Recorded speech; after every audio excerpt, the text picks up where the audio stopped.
Hi friends, வணக்கம் and welcome to எங்கள் வீட்டு சமையல். நம்ம இன்றைக்கி வந்து ரெஸ்டாரண்ட் ஸ்டைல் உருளைக்கிழங்கு குருமா எப்படி பண்ணணுன்றது தான் பார்க்க போகிறோம். வாங்க வீடியோக்குள்ளே போகலாம். இந்த வீடியோவில் சப்பாத்தி, பூரி, ரோட்டி, நானுக்கெல்லாம் சைட் டிஷ்ஷாக நிறைய ரெசிபிஸ் செஞ்சுருப்போம். அதில் எக்ஸ்பெஷலியாக குருமா தான் நிறைய நம்ம வெரைட்டி செய்வோம். இந்த ஆலு குருமா வந்து அடிக்கடி நம்ம செய்வோம். அதாவது உருளைக்கிழங்கு குருமா. இந்த உருளைக்கிழங்கு குருமாவை ரெஸ்டாரண்ட் ஸ்டைலில் ரிச்சான டேஸ்ட்டில் எப்படி செய்யலான்னு பார்ப்போம் வாங்க. இதுக்கு வந்து ஒரு 3 பெரிய வெங்காயம், 6 பல்லு பூண்டு, 1 இன்ச் இஞ்சி துண்டு, அதுக்கப்புறம் 1 ஏலக்காய் இதெல்லாம் சேர்த்து நம்ம அரைச்சிக்கலாம். தண்ணி சேர்க்காமல் இந்த மாதிரி குறப்பாக அரைச்ச பிறகு இதோட நம்ம 1 டேபிள் ஸ்பூன் வந்து தயிரும் 1 ஸ்பூன் வந்து டொமேட்டோ கெச்சப்பும் சேர்த்து நம்ம அரைச்சிக்க போகிறோம். இந்த மாதிரி தான் இருக்கும்.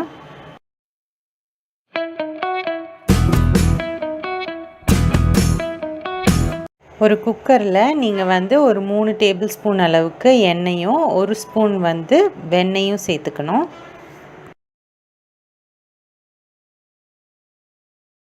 அடுத்து வந்து ஜீரகமும் சோம்பும் சேர்த்து தாளிச்சிக்கோங்க. பச்சை மிளகாவும் 2 சேர்த்துக்கோங்க, கிள்ளி போட்டுக்கோங்க. இதை வந்து வதக்கிக்கோங்க நல்லா. இப்போ வந்து நம்ம அரைச்சி வச்சுருக்க அந்த மசாலாவையும் இதில் சேர்த்துக்கோங்க.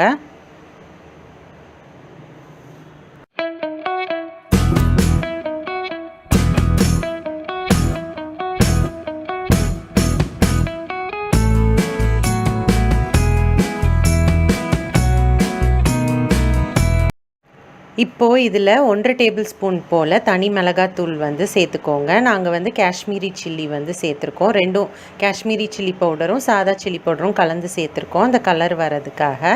இதை சேர்த்து நல்லா வதக்கிக்கோங்க. அடுத்து 1 டேபிள் ஸ்பூன் போல் தனியாத்தூளும் 1/2 ஸ்பூன் போல் கரம் மசாலாவும் சேர்த்துக்கோங்க. தேவையான அளவு உப்பும் மஞ்சத்தூளும் சேர்த்து நல்லா எண்ணெய் பிரிகிற வரைக்கும் இதை வந்து நல்லா வதக்கிக்கோங்க.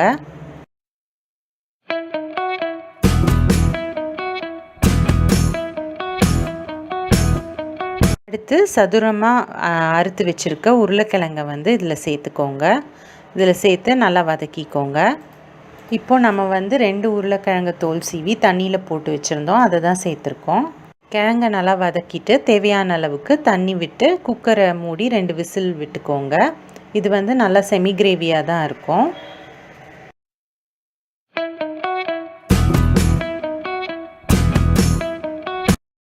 ப்ரெஷர் அடங்கினோன்னே மூடியை திறந்துக்கோங்க. அதுக்கப்புறம் கசூரி மேத்தி வந்து கொஞ்சோண்டு இதில் நம்ம வந்து சேர்த்துக்கலாம். கையில் நல்லா நசுக்கி உள்ளங்கையில் இந்த மாதிரி நசுக்கி சேர்த்துட்டு அடுப்பில் ஒரு நிமிஷம் போல் வச்சுட்டு அதுக்கப்புறமா இறக்கிடுங்க.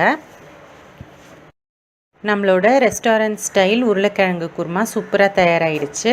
இது வந்து நீங்கள் ரோட்டி, பூரி, சப்பாத்தி, நான் இது எல்லாத்துக்குமே நீங்கள் வந்து தொட்டு சாப்பிட்லாம்.